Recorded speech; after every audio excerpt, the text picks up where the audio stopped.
Hey, shalom to the hopeful elect. First and foremost, I'd like to give all honor, praises, and glory to Yahweh, Bahashem, Yahweh Shai, Bahashem Rachakwadash. Double honors to the apostles, bishops, and elders at Great Millstone who teach the truth and rule well. This is the brother Yatab Allah coming back from the GMS SF Bay Area camp. And I got a quick lesson today.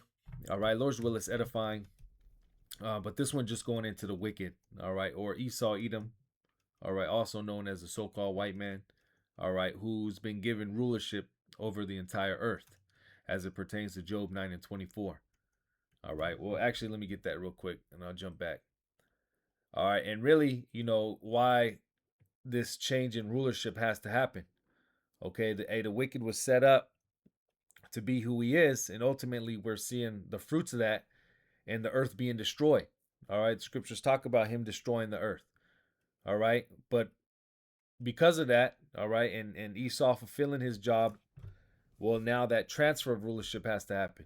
Okay, now this is Job 9 and 24. It says, the earth is given into the hand of the wicked. He covereth the faces of the judges thereof. If not, where and who is he? All right, and I'm going to bring this out in Malachi, showing who the wicked is. But right now, you have this, the earth, all right, rulership of the earth, okay, and all its resources, ownership, so to speak, given to Esau, all right, the so-called white man. And we know his top tribe being Amalek, the tiny tops, all right. They run everything. But what do they do with that rulership? All right, they lie, they steal, they kill, they murder. All right, with their sovereignty, they don't use the scriptures. All right, they go complete opposite of the scriptures. So again, what is going to have to happen? Well, like the scriptures say in Job, the triumphing of the wicked is short. Okay, and that rulership that he has, which is prophesied, you can read it in Daniel and amongst other places, that rulership is going to be transferred to the kingdom of Israel. All right, the kingdom of Yasharallah, starting with Yahweh Shai and the elect. But this is Malachi 1 and 1. It says, the burden of the word of the Lord to Israel by Malachi. I have loved you, saith the Lord, yet you say, wherein hast thou loved us? Was not Esau Jacob's brother, saith the Lord? Yet I loved Jacob, and I hated Esau. And I laid his mountains and his heritage waste for the dragons of the wilderness. All right, showing you that the Lord has favorites. All right, and along with favorites, he has what? A group of nation or a nation in general that he hates. All right, he has nations that he thinks of as spit. All right, but there's one particular nation that he actually hates. All right, and that's the Edomite, who is in control, as we read in Job the 9th chapter. This is the point, verse 4. Whereas Edom said, we are impoverished, but we will return and build the desolate places. Thus saith the Lord of hosts, they shall build, but I will throw down, and they shall call them the border of wickedness, and the people against whom the Lord hath indignation forever. All right, and we're going to get a couple precepts into why the Lord hates this man. All right, this man's character is all out of whack. All right, which really he was created to be this, but you can see that, the Lord has an anger with him. All right, and it says, whatever they try and establish is called the border of wickedness. That's how we know this is the wicked. All right, this is the Esau Edom is the wicked that is talked about in the scriptures. Now, real quick, let me grab this in Hebrews 12 and 16. It says, lest there be any fornicator or profane person as Esau, who for one morsel of meat sold his birthright. So this off top, all right, and this is New Testament. All right, you can't say, the Lord loves everybody. All right, and that's only the Old Testament. No, the Lord doesn't change. But what is the Lord telling us here? Lest there be any fornicator, which is what? Sexual perversion. All right, or profane. And when you go into that word profane, is what? Beblos, G952. Unhallowed, common. It says public place of men ungodly. All right, ungodly, going against the Most High, Yahweh Shem Yahweh Shai. All right, unhallowed, outside the temple. When you go to the Strong's definition, what does it say? It says, from the base G939, a threshold accessible, i.e., by implication of Jewish notions, heathenish, wicked. All right, profane. This is who we're talking about. This is Esau. This is what he embodies. Okay. So again, him giving this rulership ultimately is to teach us a lesson, to show when there's somebody who's unprofitable in power, all right, what happens to the earth. All right, literally, the earth is being destroyed. You can see this man owns all the resources. He has enough money to, and he has the scriptures. All right, that lays everything out how to rule. But what does he do? He makes up his own laws. All right, he's a contrarian. He's adverse. That's why he's labeled as what? Wicked or the ungodly. All right, and there's no, what does it say? Verse 16 again, it says, lest there be any fornicator or profane person as Esau, for one morsel of meat sold his birthright. Okay, so this is who Esau is. And when you go into the story of how he sold his birthright, what did he have? He had no faith. All right, he said he was going to die. So what did he want? He wanted that the uncooked, the unfinished dish, all right, that Jacob had, okay, to give him to basically trade his birthright for. All right, instead of waiting and praying to the Lord and just relaxing. All right, showing you the again more of the mentality of the Edomite. All right, and this is who has rulership. Somebody has no patience. All right, somebody who's profane, he's ungodly, somebody who's into fornication. All right, somebody who's adverse to Yahweh Bashem Shai. So what do you think is going to happen to the earth and the people that are in the earth? All right, they're going to decay because the wicked's in control. But let me grab this in Proverbs 29 real quick. Proverbs 29:2. It says, when the righteous are in authority, the people rejoice. And we can understand that the righteous are not in authority. All right. Why? Because hey, look at the world. Look at how much protests are going on. Look at so-called domestic terrorism. Look at the mindset of the people towards the people who are ruling. It says, but when the wicked beareth rule, the people mourn. And again, this is another characteristic of how we know this wicked matches up with who's ruling today, which is Esau Edom. All right? Because of how they're ruling, because of what they're doing, because of what they're into. All right? I mean, why is there even talks about an Epstein Island? Why is there talks about adrenochrome? Why is there talks about babies going missing, little boys and girls going missing? That happens in a rulership ran by somebody who's nasty. All right? The wicked. And that's why, again, the Lord's going to take this man out. All right? Let me jump over here. Habakkuk 2:4. It says, behold, his soul which is lifted up is not upright in him. And who is this? This is Esau. And we just read it. Why? Because he's full of fornication. All right? He's full of profanity. All right? He's full of pride. Okay, it says, behold, his soul which is lifted up, but is not upright in him, but the just shall live by his faith. And ultimately the just, being the elect at this time, they know that, again, the triumphing of the wicked is short. Yes, Esau, he's doing a job. He's been set up by the Lord on the left-hand side to fulfill a job. That's it.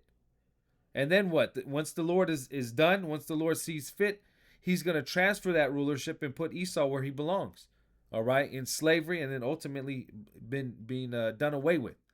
All right, verse 5, it says, yea, also because he transgresseth by wine, going into his philosophies. All right, what does he push on the earth? What does he push here in America? All right, nothing but madness. It says he is a proud man, again showing his characteristics. Neither keepeth at home, and we've seen example after example of this. All right, that's that vagabond spirit. He goes and goes, takes and takes. All right, he over there in Venezuela, the small hats over there in Gaza. All right, Iran, all that in the Middle East.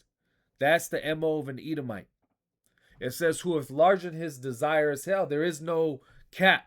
All right, he just wants to take, and is as death and cannot be satisfied, but gathereth unto him all nations, and heapeth up unto him all people. And again, this is what this man does. All right? Especially over here in America, what has he done? He's created a nation of many people. All right? And what are all those people into? What he's into. And what is that? Confusion. Madness. Look at his first amendment. Freedom of religion. But here it is. He's supposed to be the people of the book, but he doesn't apply any of it. All right? But again, these are the characteristics of the wicked. And this is why, our people, are bugged the hell out, specifically those who are in the Christian church, because they have no idea what's going on. All right, by way of prophecy, this man is being revealed. Well, let me grab that real quick. What is that? Second Thessalonians. Yep, Second Thessalonians 2 and 3. It says, "Let no man deceive you by any means, for that day shall not come except there come a falling away first." Which this is when we fell away. We lost our heritage, and who had a big part of that? All right, who Esau still in heritage, still in our heritage. All right, but this is the point, in that man of sin being revealed, the son of perdition. So it's part of prophecy that this man would be revealed of who he is. It's been revealed that he is the wicked. It's been revealed that Esau is the so-called white man. All right, it's been revealed who the tiny top is, and how he has power over everything. Job 9 and 24. We just read it. All right, but again, the Christians, all right, our people, that are in that bugged out madness, they have no idea what's going on. They have no idea about prophecy. Okay, verse 4, another characteristic. It says, "Who opposeth," all right, "opposeth and exalteth himself above all that is called the Most High." So here it is. He is the Most High. All right. We have how everything was created in the scriptures, but no, everything had to come from a big bang, evolution. All right, it just everything happened by random. He's the beginning of civilization. All right, this is the madness he pushes. It says, "Or that is worship, so that he, as the Most High, sitteth in the temple of the Most High, showing himself that he is the Most High." He has a God complex. And again, that's why things are the way that they are. All right? It feels like there's no privacy to anything. You got, cameras and listening devices on everything because he wants to know everything. That's why he's going to push his MOTB, which is what? The Internet of Bodies. All right? The Internet of Things. Okay? Going into what him just having total control. But again, this is the MO of the so-called white man. All right? Micah 2 and 1, it says, "Woe to them that devise iniquity," woe meaning destruction, "and work evil upon their beds. When the morning is light, they practice it, because it is in the power of their hand." And we read it. The Lord gave them this power. All right? And what are they able to practice? Iniquity, which is sin upon sin.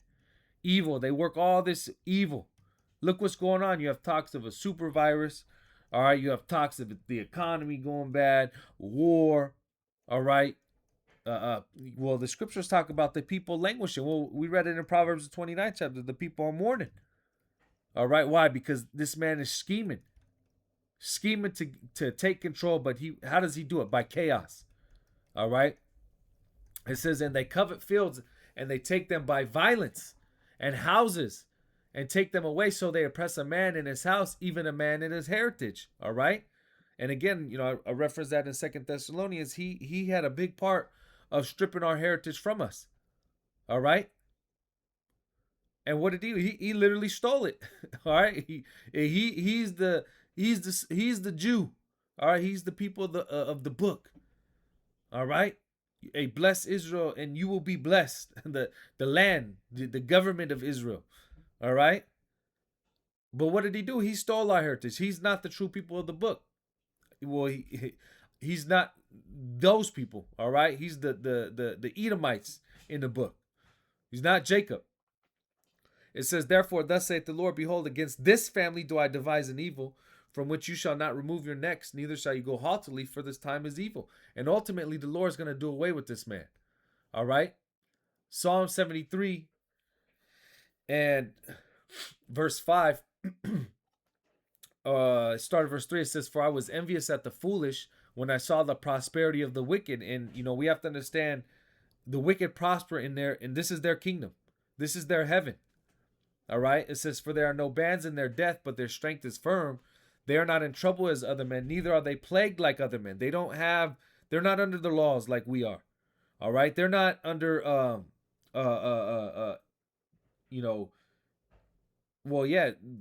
biblical laws first and foremost. All right. They don't get judged. They can do whatever they want. But also too, they're sovereign. They're above actual law of the land. All right. They're not getting caught up for any type of speeding or no. All right. They don't get caught up with taxes. They're above all that. All right. It says Therefore, pride compasseth about them as a chain, violence covered them as a garment. And this is why they are the way that they are. All right? They've been given this power, but what did they do? They abused it. And that's why they're the violent man. All right? Their eyes stand out with fatness. They have more than heart could wish, going back to their how they want everything. All right? It says they are corrupt and speak wickedly concerning oppression. They speak loftily. They set their mouth against the heavens, and their tongue walketh through the earth.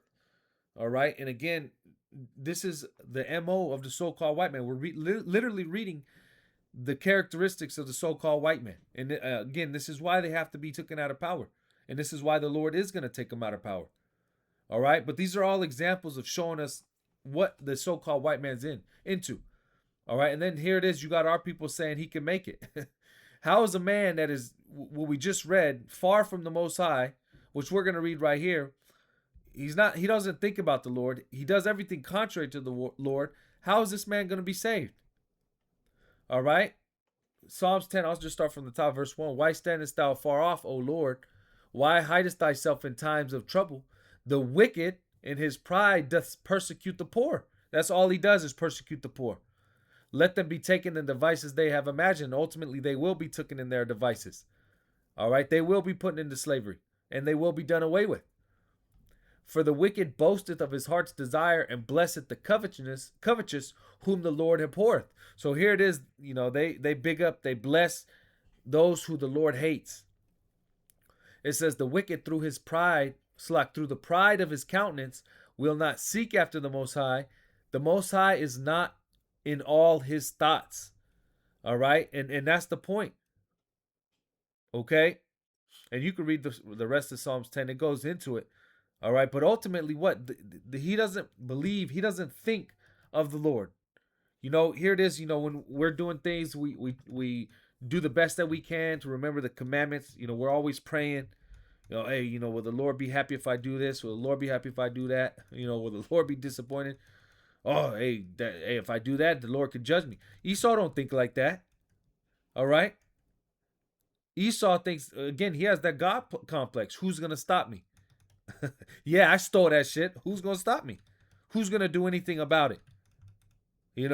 Because of my smartness, because of my cunning, I'm able to do all these things. That's the way of the so-called white man. But nonetheless, what is it push to the earth? Madness, confusion, violence. All right? Yeah, let me get this. Daniel 4:17, it says, this matter is the decree by the watchers and the demand by the word of the holy ones, to the intent that the living may know that the Most High ruleth in the kingdom of men and giveth it to whomsoever he will. So the Lord, the rulership was given to the so-called white man. The Lord is in full control. And this is the point. It says, and setteth up over it the basis of men. So the one he set up as of right now is the basis of the basis sort. The base of the base of all the heathen. And look what happens when that man is in control. Look what happens when the base is in control. Everything is decaying. The scriptures say if the Lord didn't speed up the times, no flesh would be saved. He would just destroy everything. All right? Even himself. That's how, just of a wicked and his wicked desires go. That's how far they go. He's just going to take until he has to take himself. All right? So what do you think the Lord's going to do with that? You think he's going to let a man like that stay in power? All right? Sirach, chapter 10, verse 1, it says, a wise judge will instruct his people, and the government of a prudent man is well ordered. All right? And this place is not well ordered. The people are in that darkness, that veil of darkness. It says, as the judge of the people is himself, so are his officers. And what manner of man the ruler of the city is, such are all they that dwell therein. So if we just read some of the characteristics of the wicked, all right, profane, fornicator, prideful, all right, covetous. If that's how the ruler is, what did it say? Such are all they that dwell therein. So this is how the people are going to be. That's why the people are all messed up in the head. All right. It says an unwise king destroyeth his people, and this is what he does. But through the prudence of them which are in authority, the city shall be inhabited. The power of the earth is in the hand of the Lord, and in due time he will select. In due time he will set over it one that is profitable. All right, and that's what the Lord is going to do. All right, in due time he's going to set up what the nation of Israel. All right, starting with the elect in Yahushai. Why? Because this man isn't a proper ruler. In the hand of the Most High is the prosperity of men, and upon the person of the scribe shall he lay his honor. Bear not hatred to thy neighbor for every wrong, and do nothing at all by injurious practices, which Esau is extremely guilty of this. Verse 7, pride is hateful before the Most High. We just read Esau is full of pride. It says, and by both doth one commit iniquity, because of unrighteous dealings, injuries, and riches got by deceit, the kingdom is translated from one people to another. All right, and this is the point. Okay, unrighteous dealings. You can read all that history. He's kept those receipts. Look what he did with Gad. Injuries. Look at how he established this. This city was established by blood. All right, the north and the southern kingdom. Look what he's doing now. It says, and riches got by deceit. He's a liar. How did he get the riches? How he got them? All right, the tiny top. He's known for this. But because of all these things, because of the way he is, it says the kingdom is translated from one people to another. So the Lord is going to literally take this man out of power and set up what? The nation of Yasharallah with the elect and Yahushai. All right. So again, because of the characteristics of Esau, because of how he is, all right, the wicked that he is, his rulership is going to be coming to an end. All right. Hey, Lord's will, this is edifying. Once again, I want to give all honor, praises, and glory to Yahweh, Bahashim, Yahushai, Bahashim Rachakwadash, double honors to the apostles, bishops, and elders at Great Millstone. Shalom to the elect and above.